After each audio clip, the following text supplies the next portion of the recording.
Hello and welcome to the Last Word on Spurs. We are your award-winning Tottenham Hotspur podcast, and we are returning as we build up to Tottenham Hotspur making their return to the Tottenham Hotspur Stadium ahead of their first Premier League home game of the season. Why does it already feel, second game in, it's a must-win game? The life of being a Spurs fan, honestly, it's like we've never been away. We had a 3-month break, 3-month hiatus, and here we are, already discussing must-win games. What is going on? If you're with us for the very first time, you can find us on iTunes, we're on Spotify, we're across all major audio platforms. We're, of course, on X, we're on Instagram, we're on Facebook too, and we're joined by regular returning faces in what we hope to be a 60-game plus season, which means we've got to see these guys' faces more and more for what we hope to be is going to be an exciting, chaotic, cup-maiden campaign to come. I'm joined by back alongside me. He's recovered from Monday just. Tell you what, his mentions must be flooded. We've got the wonderful Patrick Tyrant back. Pat, have you just got out of the mentions? Yeah, no, it's been crazy. What's up, everyone? Everyone that's tuning in, I hope you're okay. Yeah, the comments were a bit crazy. At the end of the day, all I do is say what I think and what I feel and basically my reflection on the game. It's not always going to be positive because the performances aren't always positive. And it was a good performance, but the result wasn't there. And obviously, I put out some clips and people are just boo. But yeah, we're back and I'm positive for Saturday's result. Fingers and toes crossed. And obviously, we're going to get into it. And obviously, I'm here with George and James and obviously Ricky as well. And yeah, let's go. We go again. We move. It's non-stop, innit? It continues. It is relentless. We have got, like I say, a jam-packed calendar to come. And we'll be every step of the way on Last Word on Spurs. Also back with us on the panel. He dipped his toes into pre-season with us. He was enjoying pre-season. I'm sure he's still enjoying it now. We've got the wonderful George Achillea in the house. George, love to see you back on, mate. You're still smiling. That's a good sign. How are you, bud? Yeah, always. Early days, man. Always days. Yeah, happy to be on here talking, hopefully bring some positivity to what always seems to be, there's always negativity with Spurs, isn't there? So, you know what?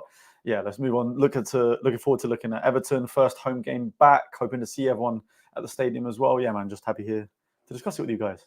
Love it, mate. And look, with it being the first game back, it does mean this man is back in your lives at the Tottenham Hotspur Stadium. Before we bring him in, let's see this man in action.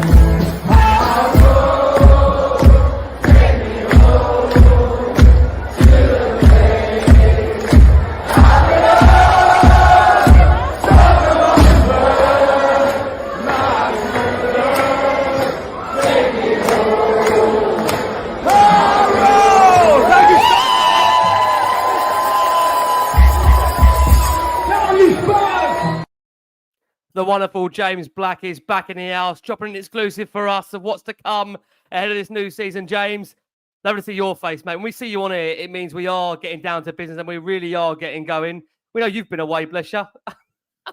Trying to find you, but I've been issue the last 3 months. How are you, mate? Are you refreshed and ready to give us some pre-match hype ahead of us returning to that Tottenham Hotspur Stadium, of course, on Saturday?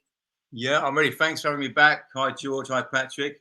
Got a good crew here today. Yeah, I'm well up for it, man. I can see the negativity after the Leicester draw. I can see why, but I'm pumped, ready for Saturday.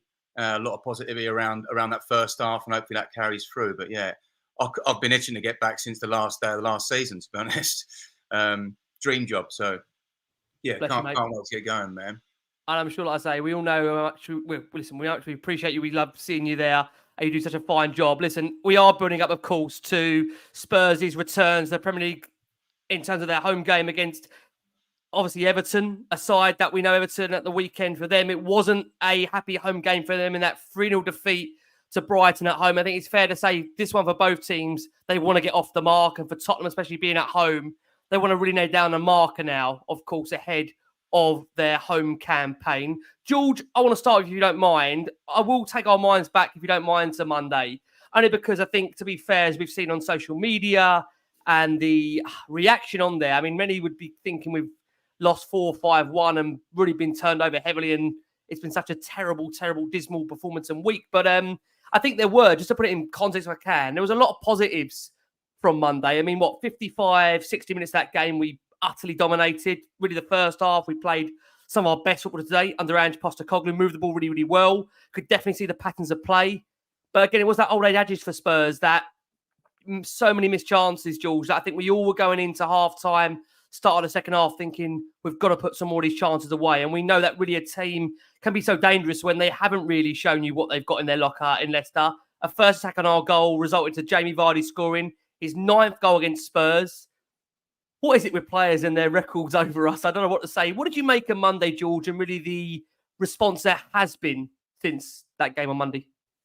For Monday's game, for me, the first half, I thought we were brilliant. Again, like you said, it was mainly just not bearing the chances, which is the same old issues that we had last year. But to be honest with you, I thought in the first half, we just looked in possession way more controlled than we did for pretty much the whole of the second half of last season. So I definitely saw an improvement there. I think in terms of the finishing, I'm hoping it's just a case of Solanke was just embedding in the squad and stuff, because I remember that he had a couple of really good chances where you feel like, look, not to throw back, but if it was Harry Kane in those situations, you would have thought he'd bury it bottom corner. But I think, unfortunately, the bit that disappointed me the most was because it wasn't like we just came out in the second half and we were just instantly worse. I think the second half we started off really well again. I think the problem is when they scored from that one mistake of the poor marking and with Vardy, I think the reaction to that goal was just it was non-existent. We sort of fell into a shell. I think that's where we need to improve massively on. But I think, again, like I was just saying, on any other day, you'd hope that would be 3-0 up by half time. And it's one of those ones where you're effectively defending with your attack. If you're already 3-0 up, you're already cruising, the team's defeated, they're not going to come back in those situations. I think we were just a bit too sloppy in front of goal. That was my main issues on Monday. Yeah, I mean, James, look, by the time the show goes out, it's Friday. How many people have really forgotten about Monday? And obviously emphasis and focus should be on, of course, Everton, which we'll come on to. But to briefly touch upon the Leicester game, and obviously we know we only were watching that one. Spurs having 71% possession, registering 601 passes to the host 211. Leicester had to make 38 clearances to 5 blocks to the visitors, 16 clearances to the 1 block. Is it that only football cliche and the big one that we know, James, that if you don't take your chances, you're going to get punished? Yeah, it's exactly that, especially at that level. But the worry for me, and the only worry, because I'm with George, that first half was amazing. I think we all felt at half time that, okay, this is going to be a great season. That hope's there. And that's not to say that it won't be. But the thing that concerned me was the attitude after the goal, more than the goal, that kind of dip that I've seen before with Tottenham. As soon as they've scored, that it all just sort of went away, didn't it? The belief went away, and that's a characteristic that we have to stay. So yeah, I mean, for me, there's some concerns from the Leicester game, but I think Ange will get into them now. It's maybe we need just one more player that's going to show that's proven in the Premier League, that's got a good characteristic. Take it by the scruff of the neck and say, look, we were dominating here. This is nothing. It's just a goal. We're dominating. Just carry on. And there's no one on the pitch maybe that's doing that at the moment for us. Missing a bit of that maybe. But other than that, that first half was as best as I saw last season. I thought it was absolutely brilliant. Yes, it's only against Leicester, but away at the King Power, it's not an easy place to go to. And I was very, very impressed with the first half. And my overall factor is the positivity from that. And now get into them, tear them up, and hopefully that won't be there again. And Solanke gets his goal. Once he gets his goal, you got to remember that's his first 90 minutes with these players. Absolutely, yes. So the other thing is, I didn't think Werner did much when he came on, and I don't want to use people's names as like this, but I didn't think he did too much when he came on. I would give Odobert over him, to be honest with you, and maybe even over Johnson. But that's just me. I just want to see a bit of change down that wing. Really. 100%. Yeah, I totally agree. Yeah. On that point, I think we've got to see, some variation ahead of the weekend. I think that's the one thing that many might have been surprised. Again, we'll come back to this, that when they look at Spurs' summer business, of course, there was only the one change from the lineup, that being Dominic Solanke coming in. And then for all the work Spurs have done, I mean, Patty, you've had your say very much in X this week in terms of maybe the need for more stronger emphasis on the recruitment of first-team players coming in. I mean, don't get me wrong. And again, I'll make this point clear. I think Pat said it very clearly on this show a number of times. It's great seeing the likes of technical players being bought in Lucas Bergvall, youngsters in Archie Gray, who we understand behind the scenes has been absolute ravings about. But I think it's very telling that, again, when you look at that lineup Spurs fielded against Leicester, just the one change in there being Dominic Solanke, it tells you a lot about the business Spurs have done, that they're only going to really change the lineup for one player. And that's, again, a manager that called for change. If we don't remember the back end of last season, ultimate change. And it was, of course, that. I mean, Pat, I saved you there in terms of bringing you in kind of last on this debate, because I don't want to take you back into Leicester again. We've obviously done that. What I want to ask you, Pat, I mean, I jokingly said at the start of the show that Everton is a must-win game on match week 2. Is that generally how you feel, Pat, at the moment? Is it crazy to say that? Because the season's such a long season, and we know there's times where you are going to slip up. Even the best teams, like Manchester City. I mean, are we really going into this Everton game saying we've got to win this one? Not like I think Jules said off air, not for repercussions about the manager, but just about trying to get some momentum given the end to last season and that feel-good factor back again. I mean, you'd go on to social media at the moment and think Spurs are fighting a relegation battle. You know, this is a side that last season finished in Europe. Yes, we went to the Champions League, many of us. They did finish, obviously, in the Europa League, which I think in hindsight, many did actually feel it might benefit us more because it is much more of a winnable competition for Spurs. So, Patty, where are we in terms of this weekend for you? Everton, is it really must win? No, you know what? I think it is a must win because, you know, all of us fans, we have aspirations and hopes and we really want to see the team push on. So in a sense of Everton at home, especially with the form that they're in and the team that they are, with all due respect, it is a game that we should be winning. So the fans feel like if we don't win this game, which is a game we should win, then where do we really stand? And obviously, you know, I know it's a brand new season and there's a cut-off line. That cut-off line started again, Leicester away. But we're all, you know, none of us are silly. None of us have short memories. We do remember the form last year, at the back end of last year, was woeful. And we staggered across the line. You know, when you look at it, you know, 66 points, finishing 5th, it sounds like a decent season. But the context is we should have finished 4th with the amount of games we threw away, you know, in that last quarter. I think we lost 5 out of 7. Win a couple of those games, we comfortably finished 4th. And, you know, we were there or thereabouts. And I believe we finished where we deserve to finish. But the form is still the form and it still needs a lot left to be desired. That first half, and I said it on Monday, and I'm glad the guys, James and George, echoed my sentiments. I think that first half of football was scintillating. I said it on Monday, I say it again. And I honestly believe it was the best football I saw in that first opening weekend of the Premier League. The only difference is we could only sustain it for 45 minutes. The other teams maybe do it for 70, 75, 80, and they get the job done. So we just need to make sure that we're more consistent. And obviously, like you guys know, James said it as well, when you're on top in football, you've got to bury your chances because the Premier League is a ruthless league. And even the teams that just got promoted, they're there for a reason. And they will obviously punish you if you don't. I mean, Leicester had one good chance and they buried it. Then after that, first shot on target. First shot on target. Jamie Vardy crept behind the defenders. We all know what happened. And then they were on the up. They were in the ascendancy and they could have scored a couple more. And the biggest disappointment for me is not the goal. Forget the goal, because obviously teams can concede and you can have a moment of lapse in concentration. But the way we reacted after that was really poor for me. Like I said on Monday, Udogie completely lost his head. You saw players who looked so confident before, scared to get on the ball. They were like making silly passes.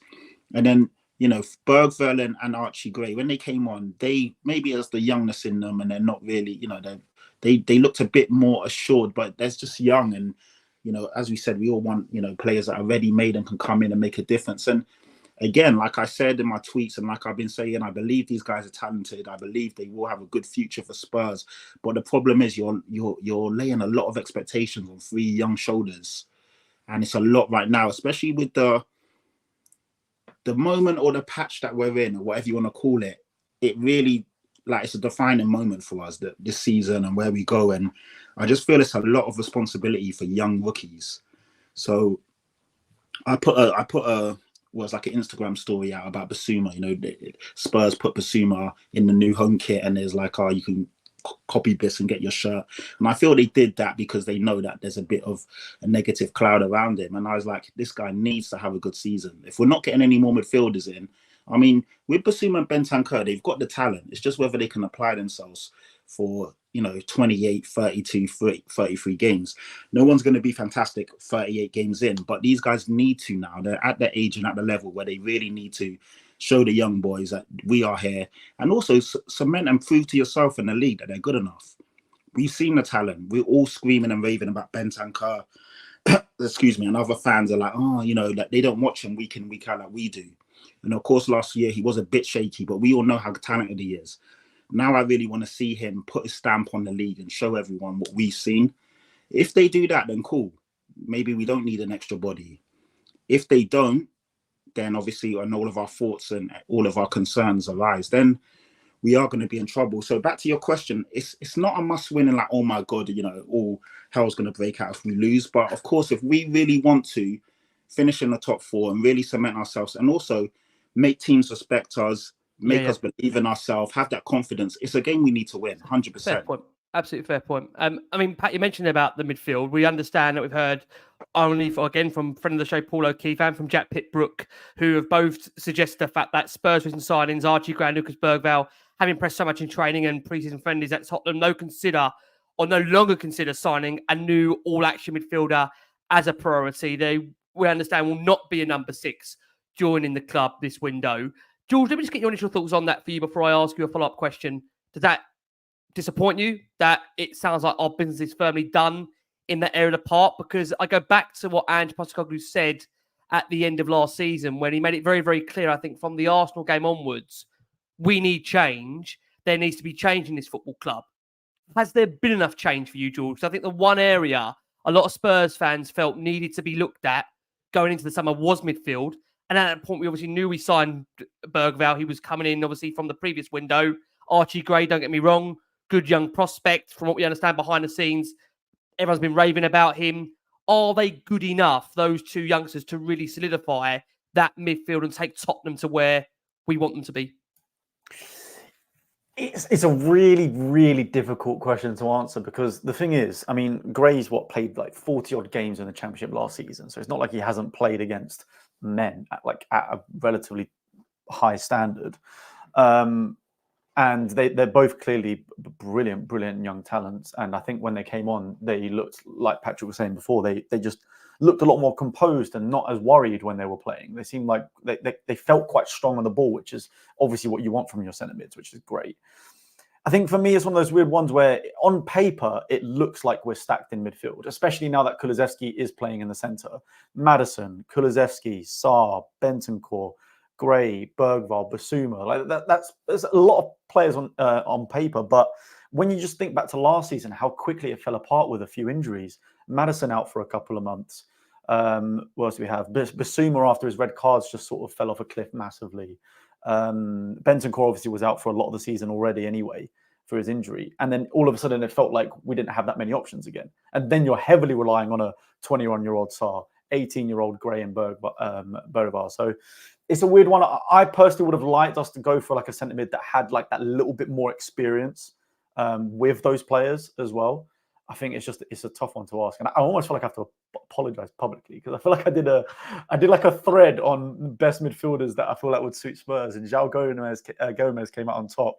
Then all of a sudden I'm just seeing links everywhere, and now Paul O'Keefe has just said, Are you the one that started the train on João Gomez? I can't lie. I explicitly said this is not insider info. This is just me personally saying who I think suits the best. And all of a sudden he was everywhere all over Spurs Twitter. So I feel like I have some responsibility, and that's why I apologise. We were prompting Dharma Chef last night to go and find out from Wolves what's going on. Go and speak to Spurs, try and get something done there. Almost like we're trying to instigate a deal to happen, which really, quite frankly, it was all George Achillea's fault in the background. If the agent makes the move now, then you're welcome. But no, he is definitely someone I thought would have thrived in the way we play, whether that's in a double pivot or as an 8 or whatever. He's got that strength. He's got that little bit more experience being, I think he's 25, 26, something like that.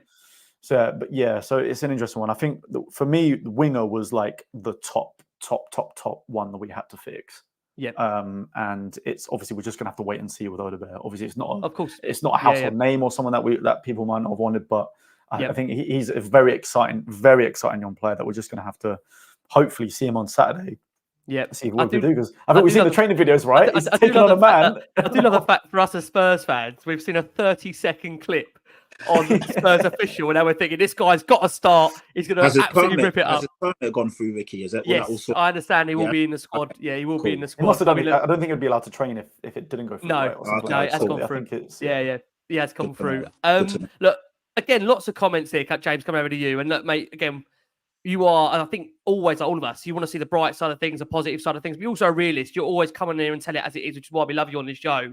I think, look, we can't get away from the fact that in the Spurs community, there has been some wobbles about long term, are we going to find our feet back under Ange? I mean, I think we all, as we were on this show last season, the first 10 games, which I think all you boys featured on, we were all saying how incredible that start was. We were all blown away, all so excited for what was to come.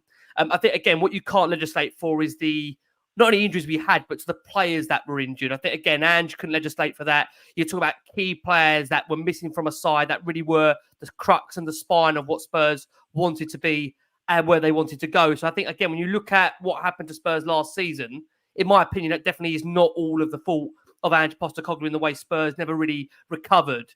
But I think it wouldn't be fair of me to not try and give a balance on this show. I know many feel that for some reason that I'm not, maybe 100% certain behind the manager. I think, again, I've been quite honest on this show as a host. I always like to give a fair balance, but I do have my doubts, which I'll be honest with you. I think where I am right now is that I need to see going into the second season that we are learning, we are adapting, we are tweaking where necessary. And that Ange can show me that in his second season, he can do that. And I think it wouldn't be fair to not give him the opportunity to do so. I think he showed me enough in that first season where in one-off games like Aston Villa away, like the first 10, he has got the ability to beat any team on his day when he's given the opportunity to do so. So we have to give him an opportunity, and we can't be in a situation where we just keep on sacking managers and not give them an opportunity to build something. And I hate to bring in them down the road, but it won't. James, I mean, again, I know you hate mentioning them on here as well, mate, but the reality is that they've stuck with the same person for 3-4 seasons, and they've reaped the rewards of that. I think it was 8th, and then they've now seen a progression by sticking with the manager, back in a plan, back in a vision. So when I say to you, James, and again, I'll be honest, when you read some of these stats, they're not pretty reading. I think we've taken 11 points from our last 10. We've only beaten one top 10 side since the 10th of December, 2023, in Aston Villa away 4-0. We've won 4 of our last 12 league games, and all 4 of those are against the bottom 4, and that's including Forest the last season. I think if you look at our last 30 games, when you take that as a segue, we would be 9th at the moment. And then on top of that, we've only had 1 clean sheet in the last 13, that being away to relegated Sheffield United, and only 3 clean sheets in the last 29 games. When you read those stats, James, you can't get away from it. They are quite bleak. Is there any defence for that? Or are the stats and the facts, James, for you? How do you view and take us into consideration when you're trying to give a balance to both sides? There's a lot to unpack there. But yeah, I mean, talking about them down the road, which I don't like to talk about either, but I can remember when, I think it's the start of the first full season under Arteta, when you had to accept cookies to see Arsenal at the bottom. Do you remember? And in the website, they were so low down, you had to accept the cookies. And everybody was calling for him. Everybody was saying, like, out, out, out. Now, that's not to say that it should always be in, but it does. We did see some amazing stuff. There's a few things that I'm concerned about that I want to see. I'm like you, Ricky. I want to see some changes from last season. And these things are not just plan A, have a plan B. How do we adapt to something else? If you keep going down the wing to cut in to score, this is maybe why the first 10 games are great, and then suddenly it was a struggle because the teams start finding you out a bit. It's adapting to that. Instead of just going down the wing and cutting in to score every single time, that's not going to work, is it? So when it's more shots outside the box, more shots inside the box in different areas, that's one thing for me. Second is having a bit more. I think George touched on this about stability in terms of like someone in that midfield or someone in the engine room. It's not just all kids that are coming through. Someone signed that it's going to take the scruff of the neck. That for me. And the third thing, which actually wasn't tested, I don't think, by Leicester, but was a big problem, was the set pieces, which we've not seen if that's fixed yet because we dominated the game so good. I mean, that's a good point that we did, but we haven't seen if that's fixed. Now, if them 3 things for me are there and are fixed, then I think, judging by that first half against Leicester, which did you say, Patrick, was the best in the whole of the Premier League? I totally agree. It was absolutely amazing football, and I think we all thought that, didn't we, going at half time? So if these things are fixed and we play like that way, I think we will go further into the 65, 70 minutes of playing that pressing football if we can have those 3 things. But I saw a comment from King Hoddle saying about the adversity and the mindset of the players. that for me is a great quote from John George. It's fantastic there. I totally agree with him as well. We'll give Pat the translation afterwards. He just basically says, me and George are absolutely amazing, Pat, and you've got a lot to live up to. Okay. Cool. Respect. I'll DM you later, Patty, on that one. I'll give you the translation later. Go on. He said, stop talking, James. Your cheekbones are so amazing. I didn't say that. Great cheekbones, though. Those cheekbones. Amazing. Cut glass. But yeah, so if those things are fixed for me going forward, I think we haven't got a problem. We've not seen us be able to see the set pieces thing yet, but that for me, and Patrick's right, getting to the 65, 70 minutes. And there's a quote from King Hoddle that said about the mindset and in adversity. That's true as well. It's seeing us when we wobble, can we then go, right, look, it's only one goal down. Yes. One goal that's gone in. Like, we're still dominating the game. Carry on. Having that sort of mindset. And I don't know if you get that with just throwing so many kids in, you see. I mean, without being Alan Hansen. On that point, James, I think you make a really important point there that I think we brought up a couple of times. I think definitely during pre-season, and obviously I think the fact of where we started against Leicester, and I think, we've said this before, that it does feel like the team is very emotional, and you can't get away from the fact they do seem to struggle with any sense of adversity. And I think that's where, again, I've said that I don't want to keep harping back to the window because it looks like Spurs aren't going to do any business in that midfield. But I look and try and find who is going to be that reassuring, calming presence that's going to settle us down. A winner. In those, and in those games to come, James, you say about the set pieces. I mean, I think it's fair to say that last season, the two sides that really did pick us apart from set pieces are what Spurs have got coming after Everton, which probably goes back to why, Pat, you mentioned it is a must-win game. We've got, of course, Newcastle and Arsenal next. That, to be fair, not just one season, but, a couple of seasons in a row, they really have picked apart Spurs from set pieces. So I think it's going to be a really telling period for Tottenham these next few weeks. And I think if Ange can navigate himself through, get a win against Everton, and then let's see what he can get out of Newcastle and Arsenal, I think that will settle down the mood and hopefully have a strong start to the Europa League. Can I start something on that, Rick? I want to get your points. I don't know this for definite, so I want to understand. Please. I've been told that, and I've seen a few rumours of, that these rules have changed against the goalkeepers. They're more on the goalkeeper's side. It's not like a rule change, but it's like more on the goalkeeper. If that's true, then, I mean, our problems with these set pieces, I don't know if you're the same with me, boys, but it felt like that he was getting differential treatment on Vicario. And once people saw that, they were undoing his gloves and doing whatever they were doing. Ben Orange was doing that, wasn't it? All that stuff. So if that changes, or if not as bad, then I don't think we'll have as much of a problem anyway. It's a fair point, that. I mean, all I would say is that I think the only issue with that, James, and coming around to you, Pat, on this, and it'd be good to get your point on this, is that, listen, I love Vicario. I think we had that big debate at the time, as you remember, Patty, when we first signed him. Again, I think we and you were kind of in here of maybe going for David Raya. I'll be honest and say that. I think we both felt at the time he was more experienced, but Vicario came in. He showed us what he could do. He backed him 100%. I do think with Vicario, as much as I say he's a superb shot stopper, I think that's an area where, for me, he's got to be a bit more dominant in that 6-yard box. So I think what you are going to see is, you're right, James, there has been, I think, a tweak in that change where they are going to now start favouring the goalkeeper. But believe me, I mean, I think any side that can come up against Spurs from set pieces, which, again, if you remember, we go back to playing Everton, actually, the reverse of this fixture last season. I want to say, Pat, I think Everton were the team that actually started this kind of situation around Vicario at the time, where they really were getting in his face. I think both of the Everton goals on that day came from set pieces where Spurs couldn't defend it. So again, ahead of this weekend, it'll be interesting if Everton do deploy that same situation again. And we're talking about Arsenal and Newcastle coming up. Pat, we might get an early test to see how we are going to deal with set pieces, because Vicario, they will be, I think, targeting him. And I think, as I said, I think Vicario has come in and done really well for Spurs. I love his character. I love his personality. I love that he loves the club. I love that he wanted to sign here. But I think he's got to show more of a dominant, prominent presence in that box, Pat. Is that fair to say for you? Yeah, definitely fair. Vicario, I think he's a fantastic goalkeeper. But just like anyone, every player, irrespective of who they are, has their strengths and weaknesses. And I would say that, and it's targeted, it's well documented. Most teams will target, that 6-yard box, put the ball on Vicario, put a man on Vicario, and just try and get underneath his skin and see what he's about. So for Vicario's development, for all of his, qualities, he definitely needs to be a bit more stronger in that 6-yard box, a bit more assured, show some fight and some muscle, push people around, like just not allow that to happen.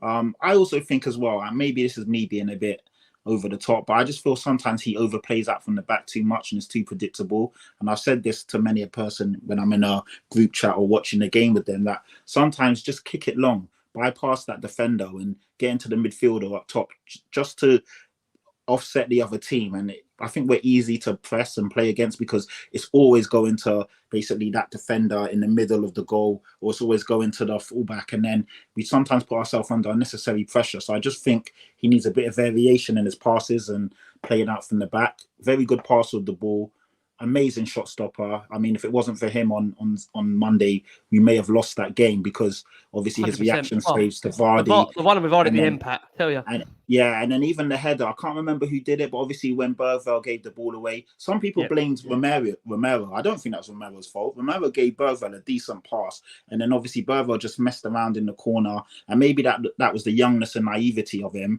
thinking he could escape two players at this level. Obviously the caliber of pressing and defending is better. They stole the ball and almost scored. And Vicario obviously went nuts. Some people said that's too much. Some people, I don't think in that moment. Again, some people said, "Oh, why did Vicario not do the same to Romero and Porro?" But the jeopardy and the moment of that goal or that save was way different. There's a big difference of Jamie Vardy scoring in the 66th minute, and I was thinking we got so much time to get back in the game. Whereas that header came in like the 93rd, 92nd minute. If they score that, they've won the game. Game over. So there's a big difference as to why Vicario reacted like that. But so you can see he's got the leadership skills. You can see he cares. He's passionate. I just want to see a few tweaks. But obviously, it's his second season. Yep. And of course, I'm sure we will see that. James is right. We definitely have that side of the referees hopefully protecting us a bit more, because I did feel that we were getting targeted and people were like, get on with it, this and that. But I felt that we did unnecessarily get targeted. But it's because we put that rod, we made that rod for ourselves. But Vicario, I feel, is a top quality goalkeeper. And even, them not down the road, David Raya, our shouts were justified. I mean, he was the Premier League goalkeeper of the year this season or last season. So he had a good season as well. I do feel we got the better goalkeeper. Obviously, their defence is probably better as a unit. Hence why a lot of their players got in there. I just need to see us as a unit just defend better. We still concede way too many goals. For the caliber of defenders we've got and the keeper we got, we're conceding way too much. Yeah. And obviously, that it's that chicken and egg theory. Is it the players? Is it the system? It's probably a bit of both. But that's why, for me, I wanted to see that defensive midfielder come in just to solidify things. Doesn't look like we're going to get it. So we've obviously got to work with what we've got. But we need to defend better this year, man. 100%. That's fair. Quickly on like the defensive set pieces and stuff. I think one player that's going to make a big difference for us is Solanke, to be honest. I think where last season, I mean, I don't think Son has ever headed a ball in his life, if I'm being honest with you. I can't think of the last time he has done. But if you remember back to when we had Harry Kane before, he cleared more corners than any player in our team ever did. 100%. And for Bournemouth, Solanke was brilliant at that, offensively and defensively. So I think, for me, I think he can make a big difference for us when it comes to kind of things. I think a player like Dragushin is also unbelievable in the air. The problem is you're not going to put him ahead of Romero. You're not going to put him ahead of Van der Ven. I was going to say to you, George, where does he get in his team now, George Dragushin? Is it via the Europa League? Is it? It has to be Europa League to begin with. Europa. I mean, this is a guy that's a regular for his country. I mean, brilliant Euros as well. Very good player. Very good player. I think the problem is. Sorry, go on. Yeah, no, I was just going to say, sorry, George. It's a problem we want to have. We need to have quality, and in that area we've got it. So go on, George. Back to you. Sorry. No, I was just saying. I think like the problem is, I know a lot of fans are calling for like 3 at the back and stuff, but like let's be real, like Ange's not going to do that. He's not going to change, is he? He's not going to change. It's one of those ones where I think he comes in at Europa League, and if he really does show that he is that guy there, then he's got to challenge Romero and Van der Ven for a place in the first team as well. We're going to need that size squad, though, with all these games. Yeah, 100%. Like one of them, like whether it's through suspensions or injuries, someone's going to go out at some point. So to have him there is a brilliant backup. But he is someone I think would help defensively in that aspect. I was watching the Leicester game. Sorry, Ricky. I was watching that Leicester game, and I don't know if you guys saw this on the commentary, but they did keep mentioning about like how much bigger and taller Tottenham were. And I hadn't heard that much said about ourselves. So that's quite a good thing. Going back to your point, Patrick, about or was it you, George, saying about Solanke? Height. Yeah, about height difference. So it's that doing that, isn't it? I do know what's interesting on the Dragushin point. So I bring it back to him, and again, it's not to try and be negative, but just to be real. I mean, you look at the defence of Spurs. I think again we saw that great actual breakdown from Gary Neville on Monday Night Football. I think when you look at Spurs' the first choice 5. that we only managed to field that, I think, only 12 times last season, which is a point. But when you look at the amount of goals Spurs have conceded between Romero and Van der Ven alone, I think in the last 10, 15 games, there's been over 20 goals conceded. So it's funny, we're all sitting here saying, Dragic will get his chance in the Europa League. But, I mean, as much as we love, don't get me wrong, the partnership of Romero and Van der Ven, and we all feel it's working so well, we are still conceding a lot of goals. So I do wonder, I think we've all sit here and said, as we've said so far, Ange isn't for changing. But if we are still going to concede goals, James, can you see any sense of a change with Dragic being deployed and coming in? Or do you just don't see it's going to happen? Yeah, I think it is. I mean, he played great in the Euros, and how much you saw of him playing in the Euros, he was fantastic. So, I mean, I'd like to see some movement in that. And obviously, like I said before, I think we're gonna see it anyway. We've got these cup competitions, which hopefully we go past at least one game. We've got the bloody better, James. I'm not doing this again. It's the only games I turn up for, the bloody cup games. And we've got 8 games in the Europa League, and I think he's a brilliant defender, and he's got that height and the heading of the ball to him as well. Like, people are blaming Romero, and I see he was out of position for the Leicester goal, but there's going to be injuries, suspensions, and stuff like that in there. Anyway, so we'll see a lot more of him this season than we did towards tail end of last season. And yeah, the statistics don't read great, do they? But I think that a lot of that we never had, although we had Romero and Van der Ven, we didn't have the whole back four. But no, that's fair. Yeah. That is fair. It was more those two together that worried me. When I saw that stat, thinking they've conceded over 20 goals when they were a pair, I'm thinking, but the eye test tells you when they play together.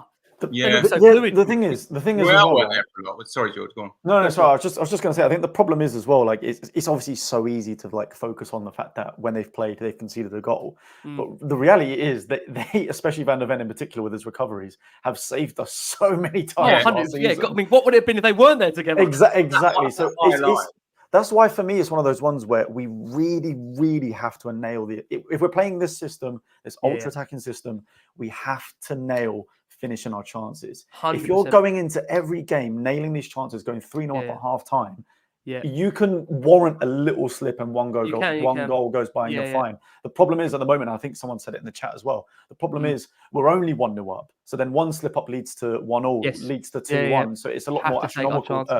What is that? Disastrous. It's right. It is. So, have to take our chances. I mean, again, I think that's why we're hoping with Solanke. The thing with Solanke is, again, 19 goals last season in the Premier League.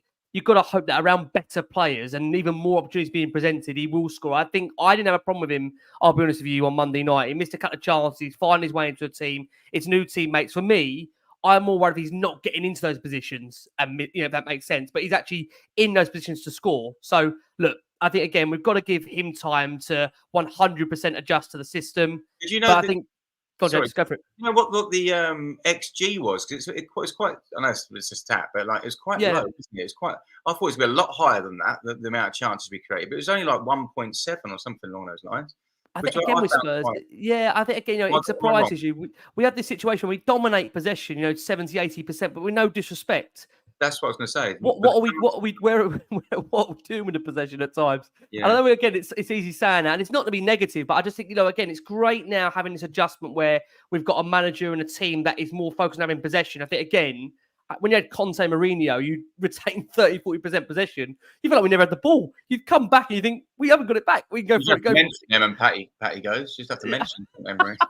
He's still getting therapy for him. But I mean, the reality is, it is nice having more of the ball, but it's about what we do with it. And again, I think that is a key point. What we are going to do, we've got to bring it on, of course, to Everton to come. We are going to go for our first break of the show for our listeners and audio. We're getting to the point of who do we see coming into the team? What changes do we see Ange Postecoglou making ahead of the Everton game before we do go to predictions? I've got to say a massive thank you. Nearly over 5,000 of you watching us live. Look, again, thank you so much for all your incredible support for Last Word on Spurs. It has been absolutely insane this summer, you guys' support. And again, it is down to wonderful guests like this. They give up so much of their spare time talking Spurs, although this is on the daily, these guys, or singing about Spurs on the daily, these guys. That this is the life that we live. We love our football club. We want to see them do well. And I think, again, it's really important to emphasise that point that there is so many different Spurs channels out there, different content that likes, again, James wonderfully serves up in terms of his music, George, again, with the YouTube, and Pat, what he does on his side as well, that I think it's important to emphasise this point. We all do want the same thing. We all want to see Spurs win. We all want to see Spurs get those trophies. But the reality is that everyone's got their own vision and way as to how we get there. And we have to hope and believe that, we are going to be closer than ever before, because otherwise it's going to be pretty excruciating if we don't feel that. Because I think, again, we've tried so many different methods, different managers, different disciplinarians, different tactics. You know, at some point, this bloody thing has got to work, hasn't it? It's got to work. Want to ask you guys about potential changes for this upcoming weekend. I think many were surprised, if I come out of you, George, about Kulusevski's absence from the team, given how good he was in pre-season. I think it was 6 games played, 3 goals, 3 assists. I think that was probably the biggest surprise of all, how Dejan Kulusevski was not in that starting lineup against Leicester on Monday. Do you expect to see him restored to the lineup for this weekend, George? Well, if I'm being honest, no. But that's only because I think that Leicester game was just really, really telling of his complete positional change. I think for me, what was like before the Leicester match or before the team was announced, I was fully on put Kulusevski right wing because for me, even though he obviously likes playing more centrally now, when you actually looked into the preseason matches, he created a lot of chances from that sort of inside right space. So I still thought maybe he could be out there and maybe or whatever. But I think the fact that he had an amazing preseason and still didn't start there ahead of Johnson really just goes to show that Kulusevski from now on is just going to be solely in the center of the park. So the problem is, where do you squeeze in him there? I think Maddison was brilliant the first half against Leicester. You're not going to drop him for Kulusevski. I mean, to be honest, it is Everton at home, so you could do Maddison and Kulusevski from the get-go because we have played them both together before. That is a possibility, but I don't see him on the right-hand side starting, which is frustrating because I thought he looked good when he came on, and he's been looking good all pre-season. So, yeah, it's a bit of a tough one. James, on Madders, of course, didn't finish the full game, hasn't yet played a full 90 in pre-season either. I think it's fair to say it was an electric first 45 minutes from him. Again, listen, was really the heart and soul behind the goal and the setup of that. I think we looked like for that first 45, James, that we got the old Maddison back. He looked like the guy that we looked like in the first 10 games where he was running the show, dominating, controlling the game, but then just seemed to really fade out in that second half against Leicester. And, you know, it's concerning that, again, we haven't seen him play a full 90. Will we get that player back, James, long term? Is this James Maddison in general? What do you think? Because, again, I think we all love James for his confidence, his personality, which, again, he's a really, I think, got to say, a player behind the scenes at Spurs that is really well liked, well loved, and we all want to see him do well. But is that a concern that we haven't seen him more consistently play in a Spurs shirt the way we know he can play? Is that the biggest frustration at the moment, James? Well, the thing for me, like these players are human beings, aren't they? And you got to remember he was so gutted. It's the most gutted he's ever been for the England drop. And then on top of that, if you've got we bought Bergvall. So I don't know if you saw the interview of him after the game, but you can tell he's got the grit between his teeth. He's talking about his own game, how he felt comfortable. As soon as it forget pre-season, as soon as it gets to season, this is when I'm go. He's reiterating it. He's hammering it home, isn't he, about his own ability? So I would imagine he spent the whole summer going, right, this is me. This is everything now. Not only the England drop, but Bergvall coming in. Them two things together have put pressure on him, which is good for Tottenham, to go back to the old Maddison. And we did see that largely. I mean, I didn't want him to go off, if I'm honest with you. I thought he was pulling the strings even into some of the second half, you know. So I didn't really see too much of a heavy drop off. It wasn't as good as the first half. But yeah, I think more telltale sign for me is reading between the lines of the England drop and Bergvall coming in and his interview after the game, how he spoke and how he held himself. He's ready. He's fighting and he's ready for this, which is great for Tottenham.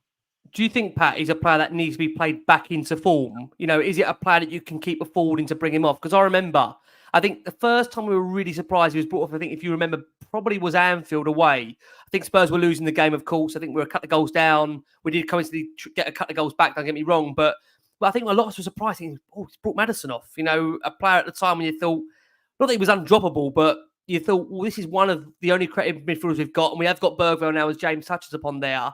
Do you think with Maddison, is it a case, Patty, of playing him back into form? Or is it a case now that as Bergvall is here, there is genuine competition there? And as James said, he's got the bit between his teeth. Can he find that football that we saw in those opening 10 games, Patty, of last season? You know what? I think the misconception is playing him back into form. He's in form, like James said. I thought he was brilliant on Monday. He was really good. The touches were assured. He was beating his man. He was making the right pass. He obviously created the assist or the goal for Porro. Had a few other chances, taking corners on both sides. The delivery into the boxes was good.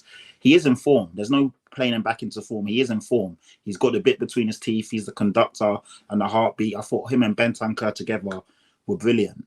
I think he's probably taken off for his own sake, just because maybe he hasn't played that much football. And bear in mind, during pre-season, it is a thing where Ange is testing out so many players. So a lot of players are only getting 45 minutes here, 25 minutes there. So obviously you don't want to go too crazy in the first game. And this is a game with real intensity. Pre-season isn't the same intensity as the game was on Monday. So it's probably just for his protection, just not to overdo it. But I'm pretty certain going forward, Maddison will be playing most of the game. You wouldn't have taken him off, like James and George were saying, especially when you need a goal, because he's more than capable. And I thought he was good. He's in form. And I'm sure as the season progresses, we'll see the Madders that we all love, because I pretty much saw that on Monday. So I'm not worried at all about him. I think he's fine. And I think it's just Ange just making sure that we don't burn him out. Yeah. Do you think, George, is there a situation where you could see him and Bergvall playing together, or is it a case of one or the other, George, for you? Can they be mutually exclusive? Does it depend on the opposition? What do you feel? Probably depends on the opposition, because I would have thought you could play them alongside each other, because just watch, again, we can only really base so far Bergvall from what we've seen in pre-season. And what I saw, I know towards the end he was replacing Maddison and playing more as this so-called number 10.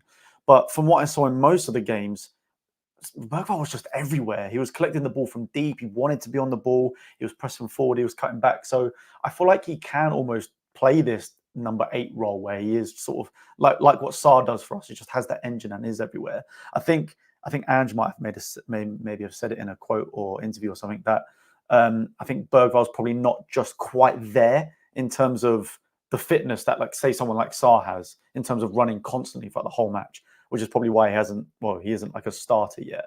But I think once that, that's naturally going to come with a few weeks training, a few more games. I think he could definitely play that role alongside Maddison for sure, especially if there are issues to Sarr or Bentancur or whatnot.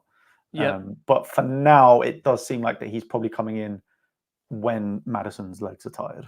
Yeah, that's fair. Listen, what we are going to do, we are going to go for our final break of the show for our listeners on audio. For those on audio, you're going to hear from the Blue Room podcast that give you a comprehensive preview of Everton's problems ahead of the weekend. I know it's hard to believe it. Yeah, you know what? Other clubs do have problems beyond Tottenham. And it's unbelievable to think that. How can other Premier League clubs have problems beyond Tottenham? It's true.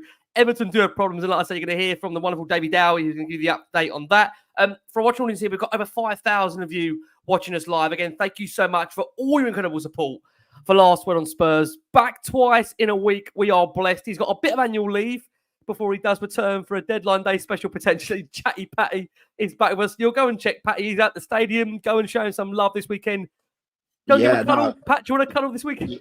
Yeah, 100%. You might need a cuddle. You might need a cuddle at full time. No, I won't. Stop that. No, I won't. We'll be celebrating at full time. Trust me. No cuddles. No. Yeah. We'll be all right. Trust me. It's gonna be good. No cuddles. All right. Let's go and say hello to him. Yeah, that's it. But yeah, no, I'm gonna be at the stadium. I'm not sure where I'm gonna be before the game. Maybe Beehive. Maybe the coaches. I'll decide the day. But of course, everyone come and say hello. I'm looking forward to being back in the stadium, and I can't wait. So yeah, I really want to see a comprehensive win, and obviously I just want to be around everyone. It's going to be great. Oh man, top man, love that, superb. George Achillea's back. George will be back down there. It's match day, it's game day one at the Tottenham Hotspur Stadium. George firmly in place, and a reminder, because we have some comments saying, is that the guy that's at the Tottenham Stadium? Is that the guy?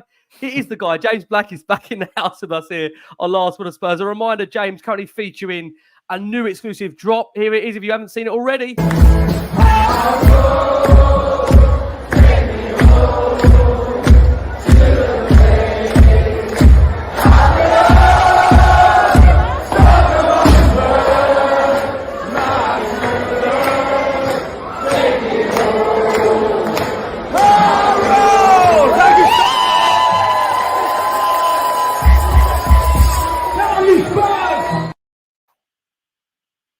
Back in the shelf bar. He's back in the shelf bar. James Black, of course. Game season ready, one.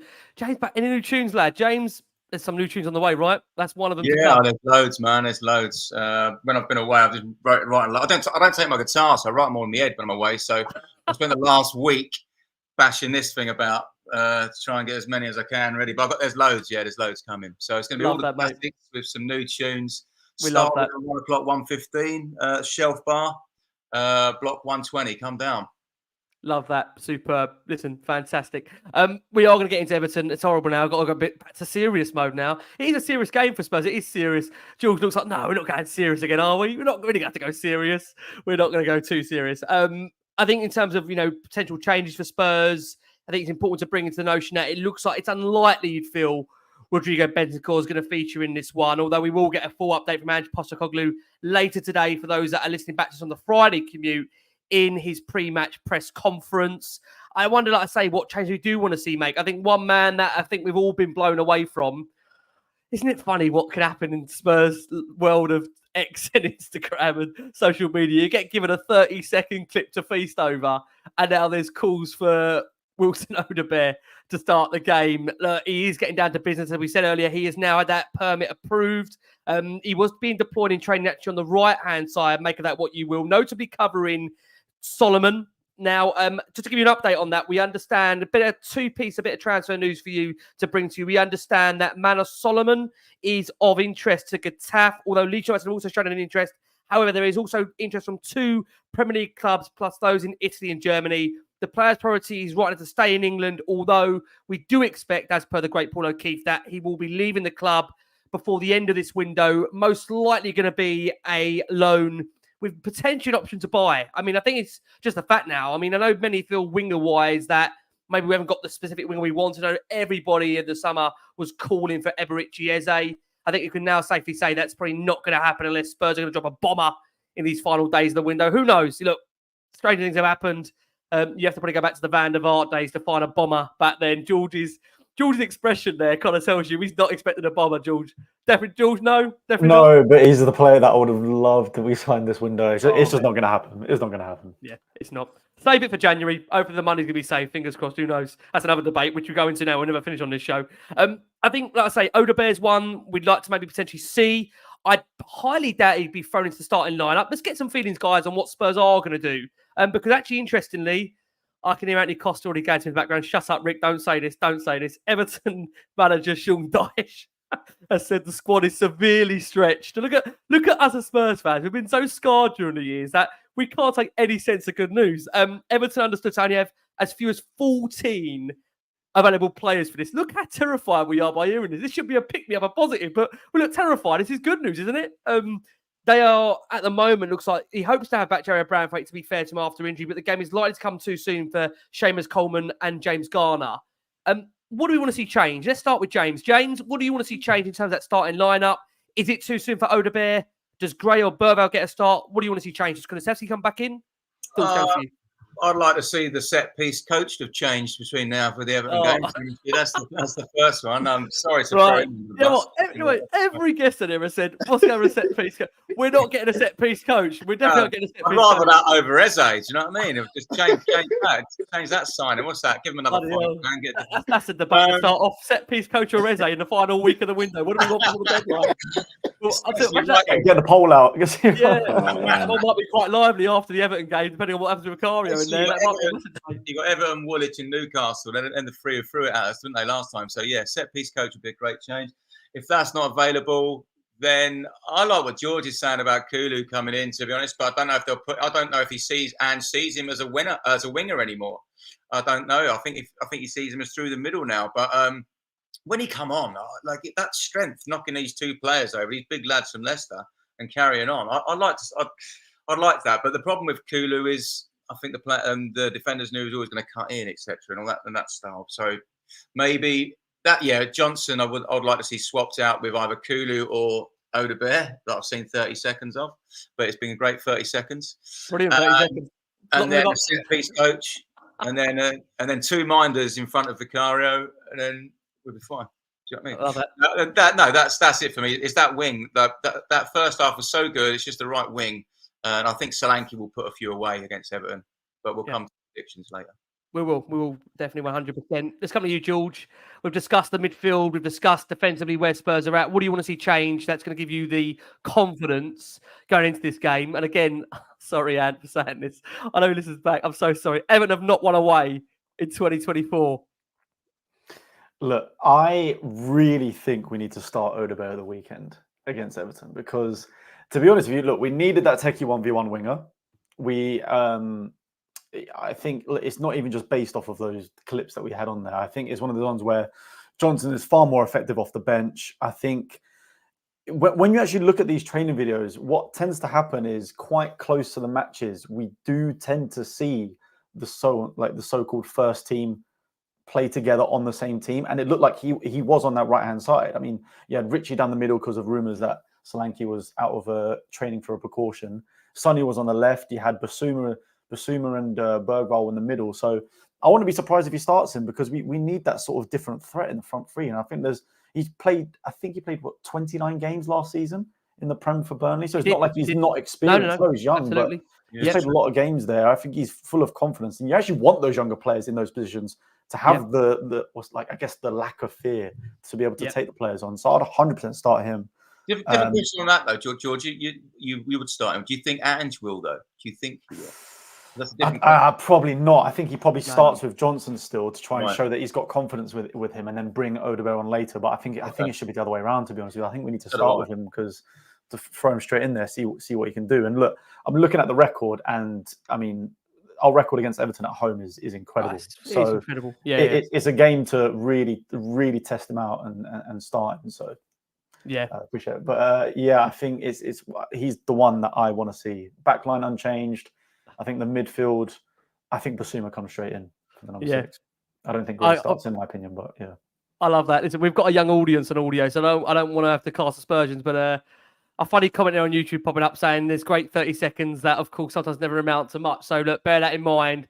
It's going to have to be more than 30 seconds from Odobert to impress us maybe long term. I'll tell you what, we've all seen Spurs players blow us away in 30 seconds. We have. Patty, come around to you. One man we haven't mentioned that, of course, again, it's a reunion from a club that really scored a couple of, I think 3 times he scored against them last season. That was Richarlison.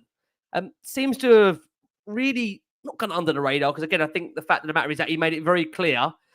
Whether Spurs like it was another question that he's staying. You know, he made it very clear, put that statement out publicly. I'd love to have been a fly on the wall in Daniel Levy's office or the Spurs transfer team's office when they saw Richarlison put that post up saying, I'm not going anywhere, I'm going to be staying here. Because again, I think he made it very clear with his intentions of Saudi not being his destination. This is his former club. He seems to have a good record against them, Pat.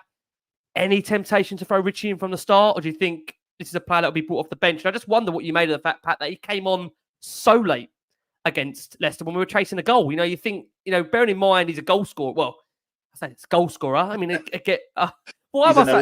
an alleged. I say alleged goal scorer. I mean, again, I saw that tweet Spurs put out this week saying they're trying to take down the impersonations of these players' accounts. Yeah. There's a lot of these are players that impersonating being Tottenham players. I mean, where are we on Richarlison, Pat? Does he get a feature in this game for you? He's got a good record against Everton now. 3 goals.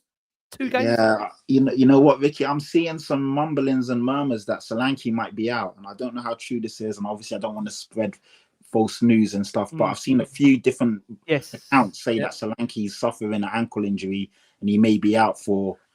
So I don't know, man. I hope that's not. I'll just say one thing on that, Pat, and it's not to kind of make your legend the alleged point you're making true. Yeah, that guy was never injured at Bournemouth. He's been at Spurs, right? Not even a fortnight, and he's got allegedly an ankle injury. You can't make this up. What is his name? Dominic Solanke. He wasn't in the training videos either, was he? Yeah, exactly. He wasn't. He wasn't. No. And people are now coming out and saying, and obviously we don't know how true it is. There's always rumours and murmurs, and hopefully it's not. Let's have Ange put it to bed. Yeah. Wouldn't surprise me though. There are quite a few mumblings saying that he's injured. So, man, I'd be so gutted because what is it with our training though? What we had this last season. What are we I doing don't think it's training. I just think it's just lucky. It's unfortunate. I just don't understand it. But let's just hope that's not the case. But if it is, obviously, Richarlison's there. I like Richarlison. I actually really like him. You better bloody like him now, Pat. Obviously, we've got no bloody choice how to get behind him. Let's hope he's listening to this on the way in on our lane. No, I really like Richarlison. I like his endeavour. I like his spirit. I do think he gets I think he's unfairly just, criticised. Yes, of course, there are moments where you're like, flipping out, he should have done better there. But I do like how hard he plays, how hard he works. And he's very loyal to Tottenham. And we always scream and, that players should be loyal and blah, blah, blah. This guy's very loyal to Spurs. And you just want to see him ideally just not have the injuries, because every time he's getting into a bit of form and momentum, he gets injured or something happens and then he's out and he's never back and all of that stuff. So if he can stay fit, he is a very good option. Obviously, Solanke will be the starting player, but I don't mind Richarlison being there. And, you know, there was a lot of questions, should we sell Richarlison? And I'm like, if we're not going to get another player in, then no, keep him. So obviously, he's an option. If Solanke is injured, he comes in. And he'll definitely have the bit between his teeth, because A, Solanke's here, and B, is his former club. And Richarlison is someone that will more than likely score against them. So he frustrated me on the weekend. Obviously, that header, which was so off target, was really frustrating. But then also when I look at him, like, that was literally a second or third touch. And all I would say though, Pat, is, you know, when we're bringing him in for 50 million or whatever it was, 60 million for Richarlison. I know, that's it. He's got to score that, hasn't he? But I understand he's got to at least get it on target. Yeah, and this is the question. I mean, we spent 50 million on Richarlison, 50 million on Vernon Johnson. That's already 100 million. 60 million on Solanke. So we do spend. Pat, I want to try and show the positive. Yeah, it's it's just a bit mad. So anyway, we just hope these guys come good. Richarlison, please come good. You know, I'm banking on you. We need him to come good. If we need to win, if we want to win the Europa League, Richarlison's got to have a good season. So that's it. That's all I'm going to say. Yeah, it does give you food for thought. Let's see what Ange does say later today in that presser for those that are listening back on the morning commute. Wouldn't surprise you with Spurs and players, because again, we've had this situation where we put our hopes on a striker, and it's so typical. But look, again, let's wait and see. It's hard to speculate without actual any real credence to that at the moment. Everton, of course, were roundly beaten 3-0 by Brighton at home last weekend. Ashley Young was sent off.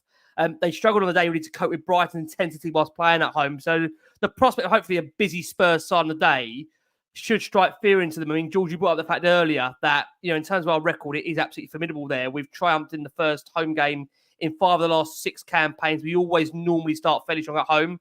The only time we didn't start strong at home, guess what the team was? Do you know what the team it was, George? It was Everton. Beaten at home by Everton. It was. Dominic Calvert-Lewin, the hero for Everton, on that behind closed doors that day at the Tottenham Hotspur Stadium. It was. It was. But look, I mean, again, they have been a bit of a bogey team when you think about it. They haven't claimed a victory in the last 7 meetings. Spurs won the last 3 against Everton, including that 2-1 win, of course, last season. I think when you look at the fact of how easily, George, they were picked apart, you know, like Matoma, Welbeck, Simon and Dringa, they managed to break that back line from Sean Dyche, which we understand now really is a squad they've got there. You know, they've got, you know, back down to the bare bones, Aaron would say, the bare bones, as Harry would say. 14 players they've got, George, we understand. They're going to be making up a lot of youth on the bench. You know, Solanke or not, we've got to be winning this game, haven't we? We said earlier about it being a must-win game. We say it tongue-in-cheek, but with the fixtures coming up, like we've said, need to get 3 points here, George.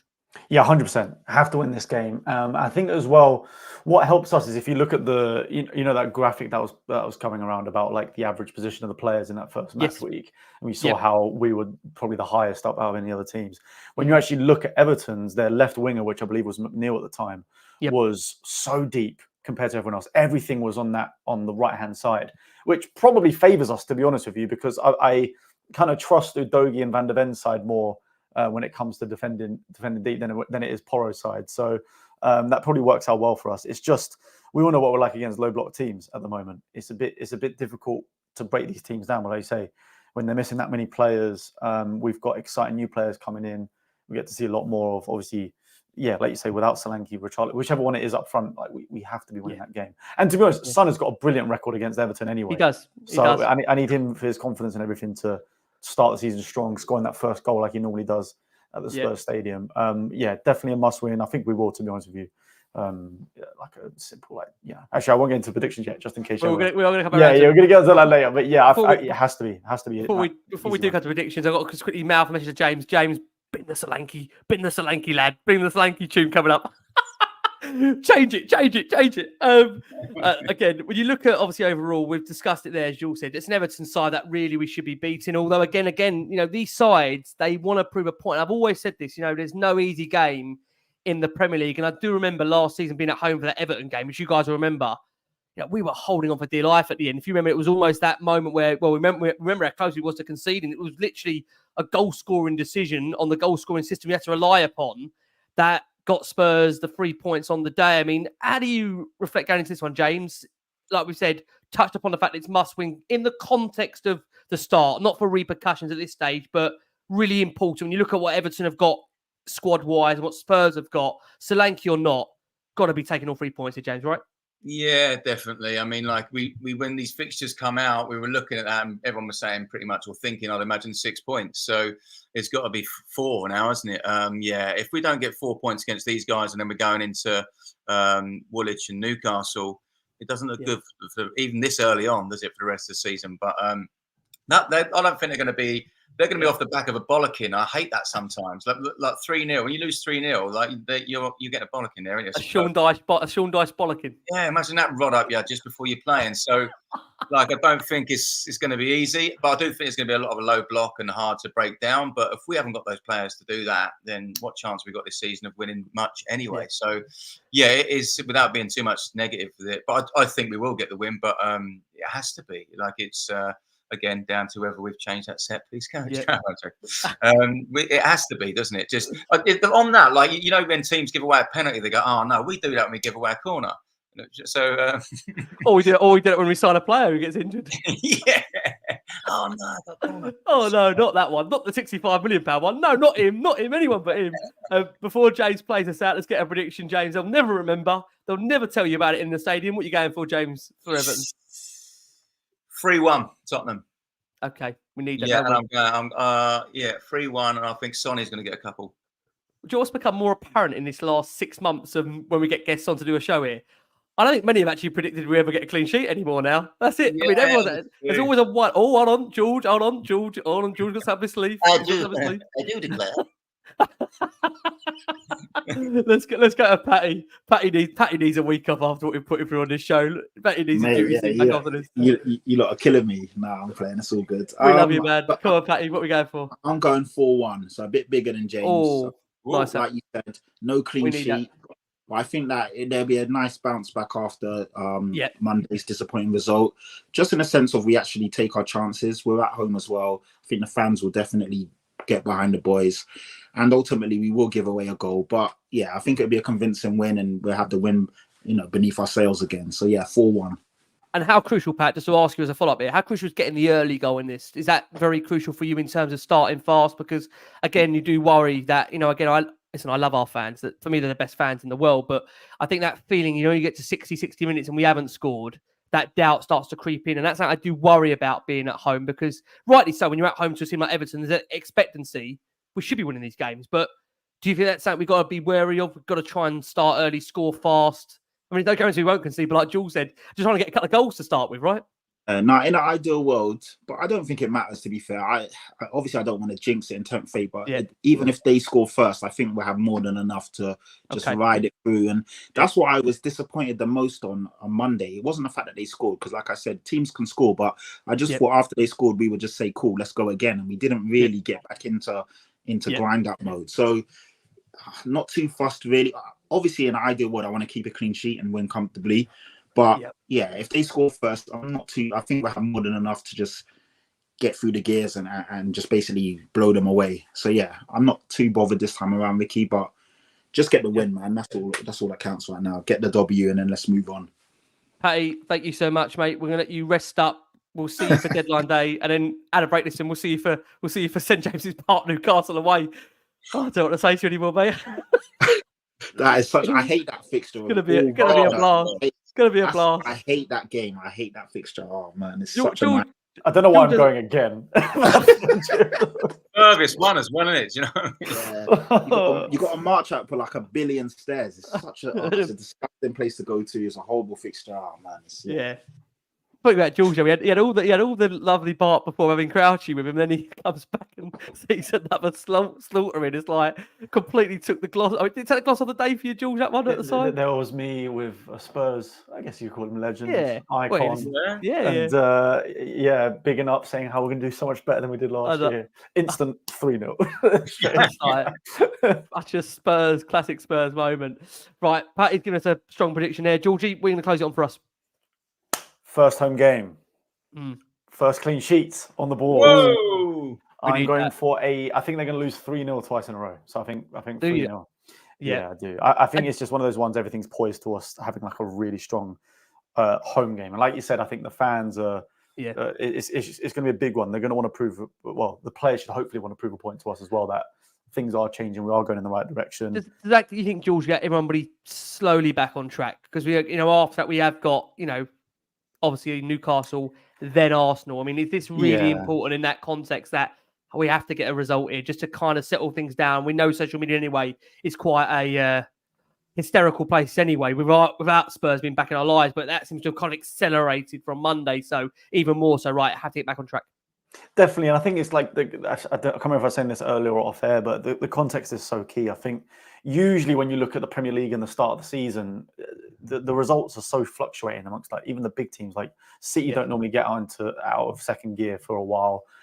There's always upsets. Like I remember a few years ago, we had Fulham top of the league after 3 games, and then it came crashing down. So it's one of those ones where you try not. I think the problem with Monday was all the weekend games had gone. All of the big teams that we're trying to compete with had won, so it made our results seem a lot worse. You've got to remember, we drew the game against Brentford first game last season, and then went on an amazing run and was top of the table after 10 games. Yeah.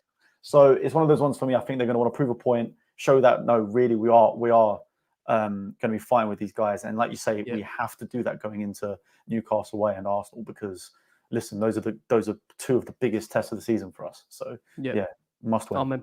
George, love that. Make sure you go and check George out, George Achillea, across all the socials.